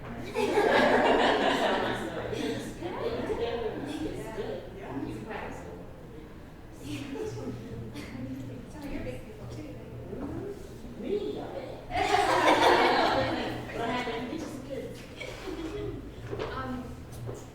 So, I started out trying to think about whether or not, I was really being bold enough.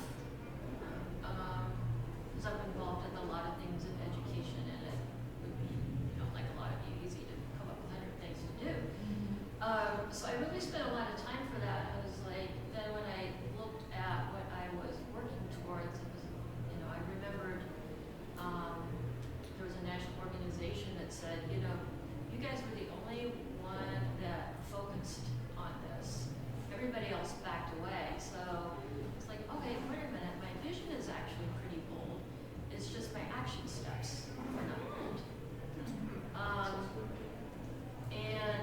So I'm trying to figure out how to get congruency. The thing is, I have no freaking clue how to actually do this thing. So my next steps are really a plan to get to the vision. And I don't think anybody really knows how to do this. So I have to be okay to fail at that, and then learn and, regroup. So I'm doing a lot of that, I think. I appreciate everything that everyone has shared, and I feel like our intent was really coming through in that last piece of like that linking of the vision, like yourself to your vision to what you're actually going to spend your valuable time and energy doing, and who knows what form all of these will take. But I as an observer and someone who just met all of you today, I think this is some pretty advanced level, like personal congruence, mission, action alignment, which most groups would be, like, any city would be lucky to have. So I'm psyched about that. I'm excited to watch the video or the live stream of all of your presentations, and then you'll have my info, and so of course I welcome your feedback, and also just consider me a thought partner to, as you keep thinking and evolving and pointing you towards resources or being a listening ear. I'm excited to do that with you all as well. All right, well, before we do logistics, thank you to Kelly. And also, we have so much food, so so don't forget, there's Ziploc bags and there's Rattle Wrap. Please take food home. Yes. Okay. So our logistics for what's coming up. I'm surprised that's not a slide. I know. Take food home. Yeah. Right. It should always be And a slide. yes, and for Dean's, like I ordered for like 3 or 4 fewer people than we were actually going to have here, and they still, I swear, they bring the same amount, no matter how many people I tell them are coming. And it's like amazingly generous. So, but yes, so take food home. Okay, so we know what's coming next as our presentations and celebration. It's going to be in this space. This has to be on time, but really, if you could get here a little early, because you all are inviting people. So you want to be here to greet them when they arrive at 5, right? So just get here. And also, you know, sometimes there's nerves, so you want to get here and be able to be settled and have taken a breath and not run right in and go to your presentation. So we'll get into a couple more logistics to-dos around that in a second, but just want to remind everyone to get here a little before 5. And then remember, we have this session, which is optional for everyone, but Marisa and I could really use your help. So we're just having this brainstorm time where we'll kind of go through the different sessions, getting your feedback. Especially, we're really considering next year making just about every session longer. So kind of what could we be doing in those? I know lots of you are like, for your professions, you teach adults, and so we could use all of your thoughts, help, advice. So just make sure you have both of those dates down. So, some of the details. For your presentations, if you haven't sent the eVite link out yet to any family and friends who you want to come out and share this experience with and this event with, please do it soon. We're trying to get a pretty accurate count of how many people we can expect to be here. I sent it out to all of the people who have been our facilitators and our panelists. I sent it out to my mentor team, all of those folks. We already have about 40 RSVPs of people who are coming, so it's going to be a big group, so it's really exciting. I know, and I was going to say, like, there's definitely a really diverse mix of folks, like most of the school board members are coming. On my mentor team, we've got folks from the Cincinnati Business Committee, we've got people from 2 of the biggest education philanthropies in town. So there's a lot of great folks who want to support you in this work. So it's pretty exciting that you'll be able to kind of introduce yourself to them, and they're all here to see what you've learned. So it really should be a positive, fun thing, not like, oh my God, they're all here, but like, ooh, we're all here in this room together. So it'll be in this space, just because I know some people were asking, like, where's it going to be? You want to get the mental picture. So we'll be in this space. We'll set up chairs just kind of auditorium style in here. Let's see, 5 minutes or less, remember that part, because we have a lot of us to get through. And then anything that you are going to need to have tech-wise, like if you're doing a PowerPoint, playing a video, have a document you want to show up here, make sure you send it to me as a PDF, because what I'm going to do is we're going to load it all onto one computer and just have it be like one big slideshow, right, or a big presentation that'll just go from one of you to the next to next. We just don't have time to trade computers in and out, see if the computer's going to work or not, whatever. So whatever you need for your presentation, make sure by Sunday night, not tomorrow. Tessa's eyes were just like, whoa, a week from tomorrow. Yes, get it to me, just make sure it's as a PDF. She'll probably tell me it's due tomorrow. Yeah. That's right. Yes, and that's just because, some people have different versions of PowerPoint or whatever, it's not going to load it, right? So just clarification, everything's going to be driven from your computer Yes. then? It'll be done, yeah, on my computer. That's why if you send it to me as a PDF, I'll get it all in there. The other thing a couple of folks asked, and again, I totally get this because you want to get the mental picture, is like if I could send you the lineup of like what the order is going to be for the night. So I will definitely send that your way. What I'm going to do is just see what everyone sends me as like what they're doing, so we don't have like 3 videos in a row or something, right? Like, so we'll kind of mix up what you're doing. I know David has to go early. If anyone else has something like that, just email me about that too. we are putting it together on Monday because we know it's going to be kind of a big lift to get all the technology right, so we can test it on Tuesday. So anything you need to tell me, just tell me Sunday night, by Sunday night, next Sunday night. Okay. Here are the 3 things that you need to send me by next Sunday. This is all on that document, which just as a reminder. So, and this says final. We all know nothing's ever final, right? So as of now, what you would say is your final vision for impact statement. Send that my way. Also send me your quote final 100-day plan. Again, it doesn't have to be final. These are just ways again to make sure that we're holding ourselves accountable for like, okay, I said I'm going to do this. What's my plan for doing this? Then once I have them, I can be checking in with you all, and we'll just be checking in and seeing how we're all doing with that. That 100-day plan, it can be like you can take a picture of this piece of paper and email it to me. If you And I'll send it, we'll send everything, your PDFs of your Strix report and the soft, I mean, it's very simple, but the soft copy of that in case you want to mess with it, if you would like to use that format. You'll have or it. whatever format you want. If you want to put it in an Excel spreadsheet, send it my way. Whatever you want makes sense to you. Your intention is not to put all this together, like you've done many things to give to the whole group, right? Oh, yeah. This No. is Just for me to hand you. Okay. And of course, if you want to send it to other people to help hold you accountable, do that too, right? If you're like, I'm sending it to the whole group because I want you all to hold me accountable to getting this plan done, do that. But yes, at least send it to me. And then the other thing is some sort of record of your presentation. So again, y'all are the first class, right? So this year we're like, we want you to do this thing that I can give you no real guidance other than a 1-page PDF about. Next year's class, I will give them that 1-page document and I'll also be like, hey, here's an example of Jasmine's presentation and of Marlena's, and so they can see kind of the diversity of things that you all used. So just send my way anything that you're going to be doing. I do want to say again, this should represent you. So lots of folks have come up to me saying, can I do this? Can I do that? Can my daughter join me? Yes, the answer to all of those things is yes, this should represent you. So yes, so just send things my way, and just when you send things my way, just be super clear what's just for me to keep in file and what you need me to have ready for you tech-wise. We'll go through the actual document in just a sec, but those are the things we need. 2 other quick to-dos. One is, we're going to be alumni soon, you're going to be the first alumni group. And so at this point, it doesn't make sense to like, okay, a big alumni database, because there's 11 of you, but we will keep growing.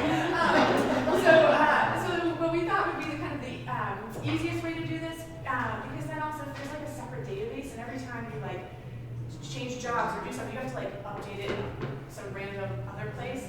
So since most of you I checked are on LinkedIn, I made a LinkedIn group, and I'm going to send you all an invitation to that LinkedIn group. And that way, you all can keep using that to keep networking. It's a great place, like, you know, down the road, you're like, oh, I need to meet somebody who's a part of X board. Easy enough to jump in that, search for it, see if someone, reach out to someone. And then what we'll do is next year, we'll invite that group to this, that class to this group. And as we grow, your network will keep on building too. So I'm going to send you an invitation to that. And then this one, just something real quick. So I would love, when we started this together, I highlighted each of you on our public Facebook page with a picture and then your kind of bio to introduce to the world who was part of School Board School this year. I want to do that again. I want to be able to highlight each of you individually again. So just send my way any kind of reflection on School Board School, just a couple sentences. I don't want this to be a huge time thing. It doesn't have to be by Sunday, right? Because you're already doing a bunch of stuff, but sometime when you have a minute and you're reflecting on it, just send me a couple sentences, what you enjoyed, what you learned, some reflection, so I can highlight each of you over kind of the next few weeks. And actually, if most of you could just type one of the wonderful things that you've said today. We have heard, I actually just said you got to get that recording and get the transcript. So maybe someday, but for now, I so appreciated hearing those. And so that it doesn't have to be something new. It could be something that's come out today. That you've already You seen. just stick in that. Totally. And as you probably saw, I was like literally crying in the corner as you all were sharing your reflections. Okay, so as always, it's a survey for this session. It's all every Tuesday. Right, exactly. So on Tuesday, I will text my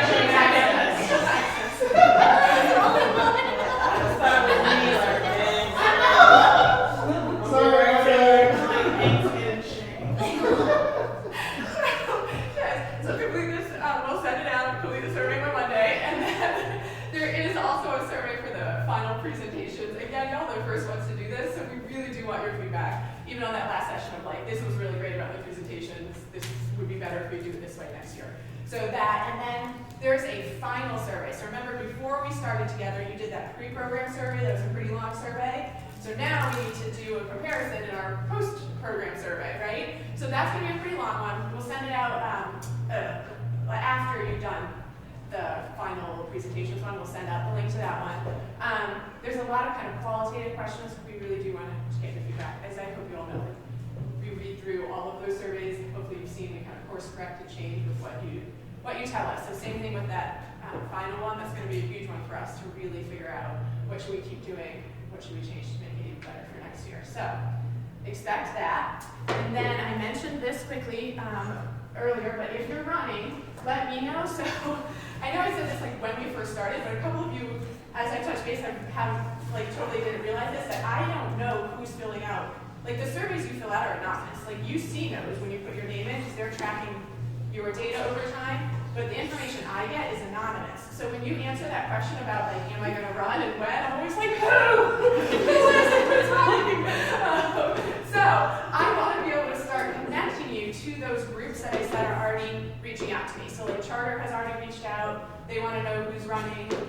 Some folks in the Cincinnati Business Committee want to know who's running. So different organizations are already reaching out. So if you're definitely running, I know you too. Anyone else who's definitely running in 2019, or if you're just strongly considering it, and then just keep me updated. And then to that end, we have been very clearly about governing, not about campaigning. But for those of you who are choosing your thing you're going to do next is campaigning, we want to be able to help you. And so I created a quick Google spreadsheet of campaign organizations like the She Should Runs and the Run for Some Things, like those things of the world, and just started compiling them with just the name of it, a link to it, and then like their one sentence mission statement. And so I'll send that out to everyone. It's a living document, so any organizations that you all know that do good work in helping people campaign, add to it when you decide, not hopefully if, when you decide to run, if it's not 2019, it'll still be there for you. So, so hopefully that'll be a great resource as well. And then our last thing here is our presentations. So again, the purpose, introduce yourself to all those great people in the room, why you're motivated to do this, talk a little bit about what you learned, and most importantly, what are you going to do? That's the most important thing, right? What are you going to do and get that room excited to get on board with you? And again, it's a great room full of people who are coming to support you in this, and they might hear like, oh, you want to do storytelling with kids? I actually do that, and we'll approach you. You want to start blah, blah, blah nonprofit, which we don't know yet, I'm so excited to find out what. I want to help you with that, right? So this is a great time to get people excited about what it is that you're going to do. 5 minutes, you don't have to use it over 5 minutes, we can't go over 5 minutes. And then, again, like we said, be creative, have it reflect who you are. I will say again, because a couple of folks were, I know over the 6 months have said, like, I'm more introverted, it makes me nervous to be in front of a crowd. So that's why we're trying to be clear that, like, doing a video is a totally legit option. If, like, standing in front of a room of 50 people is like, that is not my thing, then record it ahead of time, send us the video, and all you have to do is introduce who you are, and we press play. Okay, so make this be you, make it be a fun, really, something you're really proud of. Make sure that it's just engaging and has a logical format. And then, of course, practice, practice, practice. So do the get your presentation together, do it for some family and friends, get some feedback, do it again. That way you'll know it fits in 5 minutes, and you'll also be really confident when you get up here because you'll have done it enough times and gotten some feedback. So that's really it. And we already went over the 3 things to send me. As you're working on this, I mean, obviously, it's going to take time. So we're blocking time tomorrow, throughout the work week, and obviously next weekend. But if you're starting to work on it and you have questions, just, you can always call, text me, email me. I really want to help support you so you all feel really excited and confident in what you present. So use each other, but also use me over the next week when you're getting this together. And that is all I have for that. So any questions about what is coming up? Yes. One quick one. So when we do the presentations, is there interaction with the audience, or is there a Q&A portion, or we just go? Yep. we're just gonna go one at a time. And again, if you wanna leave anytime or saying, I'll be around, love to talk to anyone interested. I assume after Yeah, that's fine. totally. Okay, Yeah. good to know. And someone else asked, are kids welcome? Absolutely. My kids are coming. They're like super excited to meet y'all. We ran into Louise in the grocery store and it just me and Lily home and she like told out. She's like, I met one of my lower school people. Yeah. It was like a celebrity sighting. Any other questions? My 7-year-old's like, I'm in college again. Okay. Every time I say I'm going to school, You're going to college? I'll be here too, so. Oh, good. That'll be fun. Yep. All right. Thank you all so much. Thank you. Yes. All right, and we will see you all again next Wednesday. All right. Whew.